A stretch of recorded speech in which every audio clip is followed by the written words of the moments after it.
Hi everybody, International Master David Pruess here, Sensei from the ChessDojo, and today I'm offering you a lesson about strategy, a pretty simplistic approach to chess strategy that's really designed in just a few short minutes to help out anybody who finds themselves in situations in their games where they just don't know what to do. Rather than giving like a rating level for this, right? It's just this question to ask yourself if the video is for you.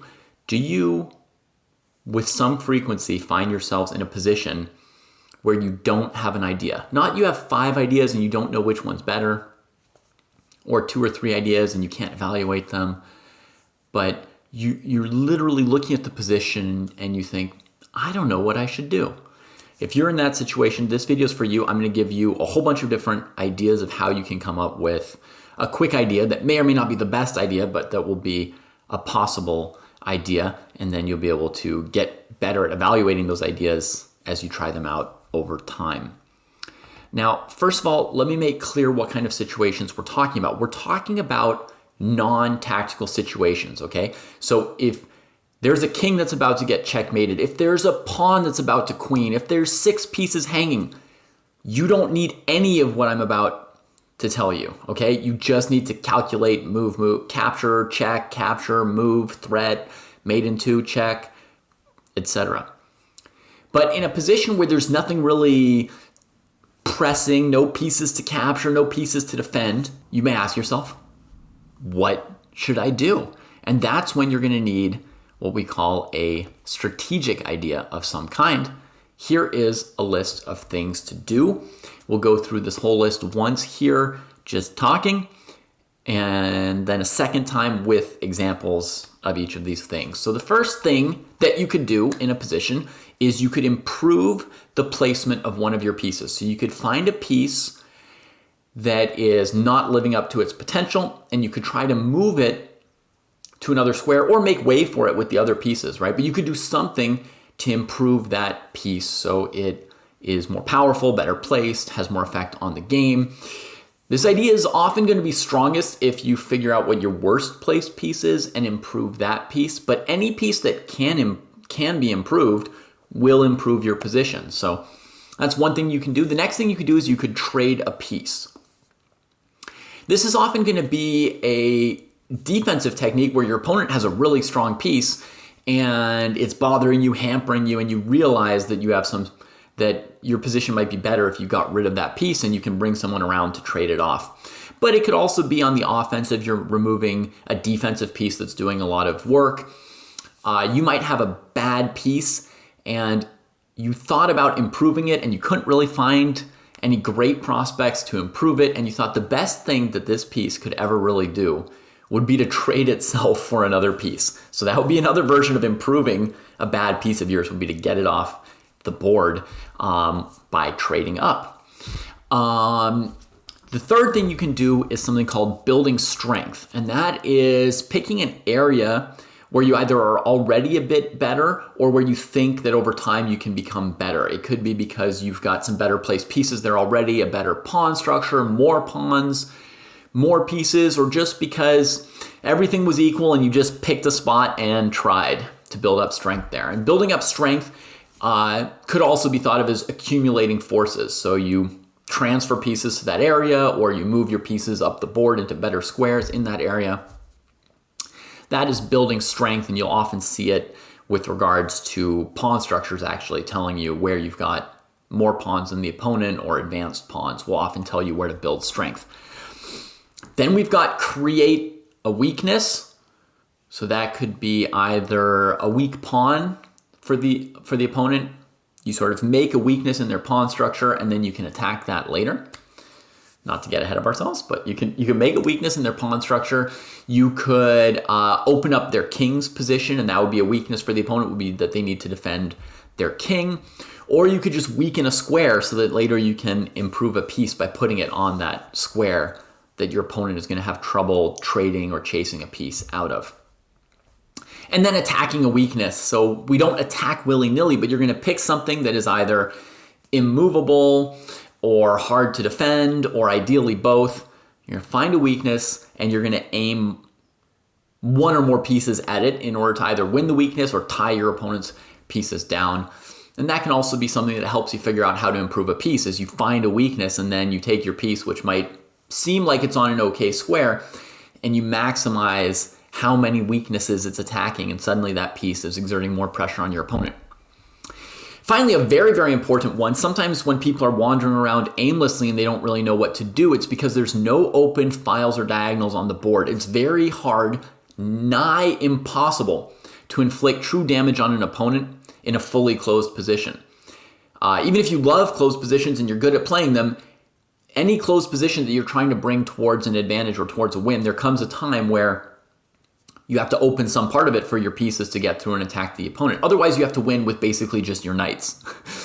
So at some point, if you open a file for a rook or a diagonal for a bishop, that can improve the power of your bishops or rooks. You can also think of that as another example of number one, improving a piece, right? Opening a line, file, or diagonal.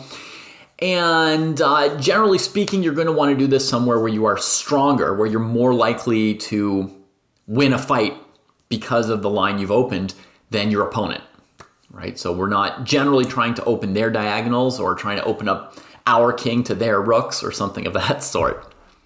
And finally, one thing you can always do, although this is getting pretty advanced, it's got a super fancy name as well, prophylaxis. One thing you can always do is you can figure out what your opponent wants to do and stop them from doing it. Do they want to open a file? Block it up so it's closed. Do they have a piece of yours they're trying to trade? Prevent it. Are they trying to create a weakness in your pawn structure? Do they have a plan for how they're going to weaken your pawn structure? Find a way to stop it before it even happens. So there's the whole list. And now let's move forward with some examples, which will make this much more clear to us what we're talking about. So let's bring back up a shortened version of our list and let's look at position 1. In this position, we're going to want to improve one of white's pieces. A useful question would be, what is white's worst piece? And if you think about it for a bit, in my opinion, it's very, very clear in this position that it's the knight on d2. That piece is blocking the rook, and it can't really move anywhere at the moment. And then you could just try to move it somewhere random that's going to be better than here, like anywhere is better than this. Or you could try to think of where would it really be best, right? So if you're just trying to move it somewhere random, you might move the queen out of the way and put the knight on f3, and you would notice that that's already an improvement over d2. You don't have to be perfect, right? You could play queen e2 or queen h3 and then put your knight on f3, and you're already improving your position. And you're going to find benefits from that. Or you could figure out, if this knight were on f5, now that would be a square. That would crush my opponent, and then you can try and go to that level of finding a maneuver that would bring your knight all the way to f5. And then you'll find your opponents really, really start to weep once you're placing your pieces optimally. So that's an idea for this position. Move the knight anywhere or towards its best square. And that's improving a piece. Simple as that. Next example. One more thing to say about improving pieces. I wanted to mention that the whole reason why development is such a big deal in the opening phase of chess is that at the start of the game, all your pieces are super badly placed. So basically, when someone's telling you develop your pieces, they're telling you improve your pieces. It's the same strategic theory that I'm giving you for how you could mildly improve your position in the middle game. In the opening, it's even more urgent because every one of your pieces is badly placed, and they're not just like slightly badly placed, they're terribly placed. So that's what the rush is all about, to bring out your pieces, is it's improving the pieces. Okay, on to trading a piece. Here's a very standard thing that people sometimes do in the Sicilian. They trade off the knight on f6 in order to get access to d5. And if you think about this, you could take that bishop takes f6 idea I said, and you could fit it into 3 of these categories. You could call it trading a piece. We got rid of black's knight on f6. That was an important defender. You could call it improving a piece, because you guys know white's next move is putting a piece on d5, so the knight on e3 just got better. Or you could call it creating a weakness, right? We're trading off the defenders of the d5 square, so this could be seen as part of like a really big strategy from white to weaken the d5 square. And create that as sort of an outpost from which white can bother black with a well-placed piece. Now, funnily enough, there's a very strong move for black in this position, which is a very fancy version of trading a piece. And you could also think of it as my final example at the bottom, preventing the opponent from doing what they want. This is the move bishop to g5. With this move, black cuts off the seemingly badly placed knight on b1 and keeps it from eventually improving itself and coming to d5. If white were able to trade these knights and these bishops and then eventually maneuver this knight through d2 and c4 to e3 or some other route to get to d5, that position is known to be miserable for black. And black just gets out in front of it here immediately with bishop g5, cuts off the knight. There's almost no chance of this knight making it to d5 now. And you might say trade off the piece. But the point is, I mean, white's got to move this knight off of b1 either now or pretty soon. And when they do, black just trades it. Okay, so a fancy example for you as well in the same position here. Bishop g5, preventing white's intended improving of their piece. Right, white's going to improve this piece. We're going to prevent it. And preventing it via a trade. So hopefully that makes some more sense out of the preventing idea as well. Next example, building strength. This is a famous pawn structure, and we could do it also with the French advanced pawn structure, where white would have a pawn structure this way and black would have a pawn structure that way. But in this position here, white's strongest point on the board is the d5 pawn. It's defended the most, it's far advanced, it's cramping black, beautiful. Black's strongest point on the board is the pawn on e5. And so the major plans for white and for black in this position, or a major plan, is to bring a duo pawn up next to your strongest pawn. So for white to bring the c pawn up to c5 next to d5, that's building up more strength in that position, and also shoving as many pieces as you can into that area where you have extra space, because black's going to be hard-pressed to fight you there where they have less space. And from black's perspective, it's going to be f5, setting up a duo of pawns here with which to bother white. So let me just show you an example of something that can happen. The knights maneuver. Black pressures here. White plays maybe bishop d2, let's say. Developing. Black plays knight f6, putting pressure here. White plays f3, defending it now. And black's already got this duo, but now they're going to push further past, grabbing more space here. Now this is the strongest point on the board for black. Well defended, cramping the white king, and the pieces from coming to defend the white king, really. We're going to expand for white. Play here for black. Now white manages to set up their duo of pawns, and black's coming and preparing to set up a new duo like this, right? And do you see black's strength on the king side and white's strength on the queen side? I think you do. That's the idea of building strength. It can also be followed by bringing pieces into that direction. So I'm going to make some random moves now that I haven't prepared just to show the idea of putting pieces in some area. So we're going to go, maybe rook c1, lining up on this. Black's going to bring a knight towards the king side. White's going to play queen c2, increasing this pressure. Black's going to go knight h4, getting near the king. And now we're going to go boom, boom, boom. And white's going to bring the knight in this direction as well, with ideas here. And you see both players kind of bringing pieces towards the area where they're strong, right? Okay, simple enough. That's building strength. Now I'm going to show you a classic example of creating a weakness. This position here is from a Queen's Gambit declined. It's famously called either the Queen's Gambit exchange pawn structure or the Carlsbad structure. But this position is actually from a game in The Hague. Kudos to anybody who recognizes it. In this position, white played rook to b1. Black moved the knight towards here. Black is engaged in something called building strength at the moment. Secretly, it's the early stages.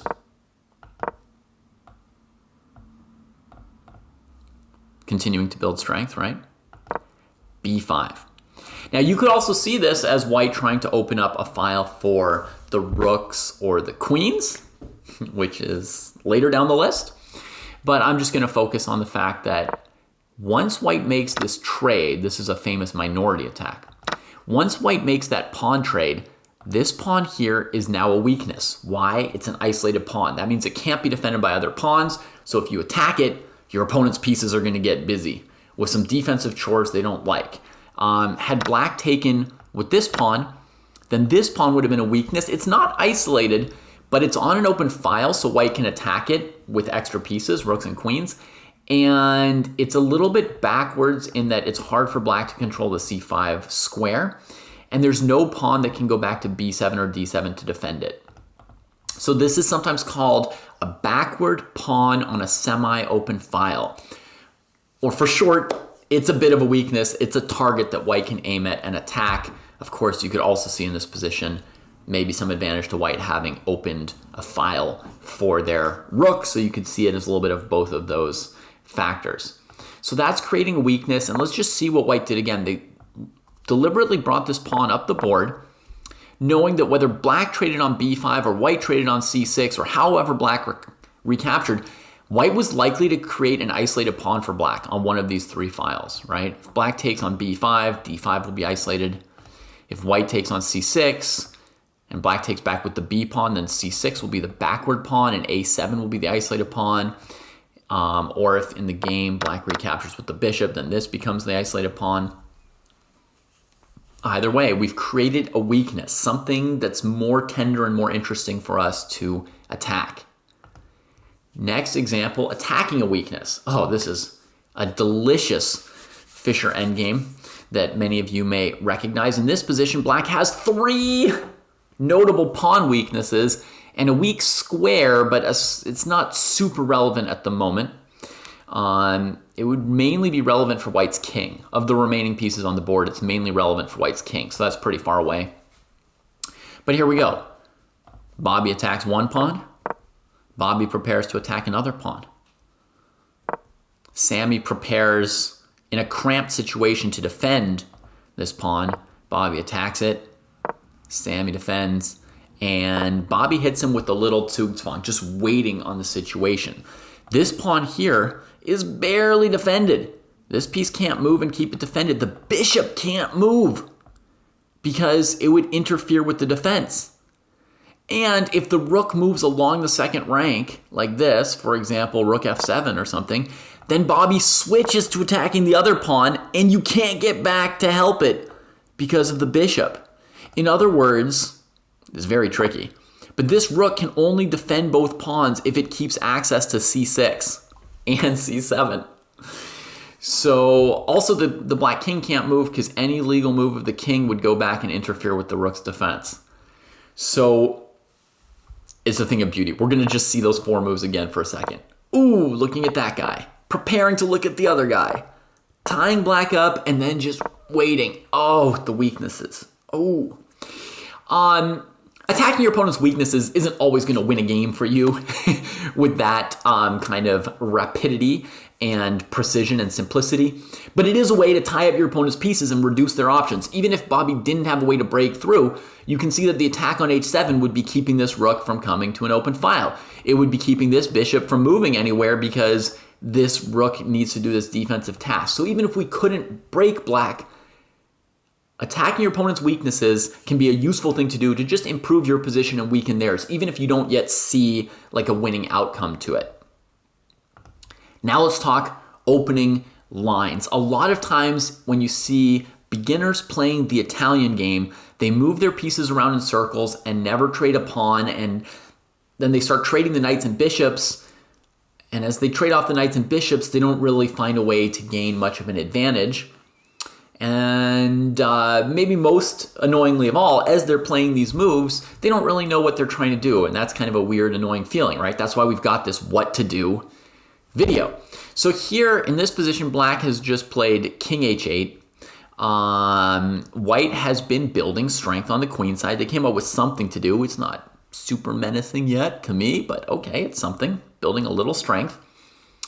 And here I think Probably the best plan for black, but certainly an interesting plan that you can always consider, is going to be to try and open a file for this rook by playing f5. And opening a line for a rook is one of the trickiest things to do in chess. Actually, you have to figure out where you can trade a pawn. You want to make sure, as we said before, that your position's pretty good in the area where you're trading the pawn. You have to make sure your opponent's pawn can't avoid the trade and just push past you. So it's pretty tricky, but here all the conditions are met. The e pawn is blocked by e5, so it won't be able to get away if we play f5. As far as who's stronger on the king side, it's equal. So we're not worse there, we're not better there. Once we play f5 and develop the rook, that on its own will tip the balances, and suddenly we'll go from it being equal on the king side to slightly better on the king side for black. And, bishop a7 is sort of happy for us to do this plan as well. So a normal plan for black would be, knight h7, knight here, f5. And the trade is going to be forced, and now black has an open file for the rook. And now you would go to your next step, right? You're done with the open a line task, and now you come up with the next thing you'd like to do. What else would you like to do? Do you want to build strength on the king side, or do you want to improve your worst placed piece? Do you know where it is? Ooh, good for you if you know, right? But lots of your pieces could be improved, right? Knight c6 could be improved. Knight h7 could be improved. So there's a lot of scope to now improve your pieces, and now you've got a little more focus of what is strong or weak on the board and where you want to move those pieces now that you've opened that file. All right, and now we get to our last example, preventing the opponent from doing something. So this position here, black is in a very small danger of becoming worse. But let's say this. It's not easy to come up with really cool things for black to do. So I could easily imagine a lot of players playing a position like this as black, and they've developed the rook to the c file, and they've put the bishop on d7 where they could, and now they're just a little bit cramped up and they don't really know what to do anymore, and they're just kind of, bishop e8, bishop d7, knight e8, knight f6, kind of start shuffling and feeling uncomfortable, feeling that psychological pain of not knowing what to do. But one way to think about this is, what would white like to do? What would improve white's position? And the answer, I think, is b5 would be a move that would nicely improve white's position. It would open a line. It would improve the bishop on d3 a little bit, because it wouldn't be biting on the a6 pawn anymore. It would improve the rook, of course. And it would trade off a doubled pawn that could be a little bit weak later on. So b5 might be like a slightly nice thing for white to do in this position. I'm not saying it would kill you if you were black, but my thinking would go, oh yeah, white wants to play b5. Let me stop that. So I would play knight here and then bring either the bishop or the knight to b5. And actually, I'm probably improving this piece if I bring it from d7 to b5, right? So whoop, all the way at the top, improving a piece. It's on the list as well. But let's just see this largely. It's about, the way to find this move maybe is that we're stopping white from playing b5. Okay, folks, I've prepared 2 more videos on this theme for you in case you're interested. If you've got it all and it's clear, awesome. Go out and have fun with it.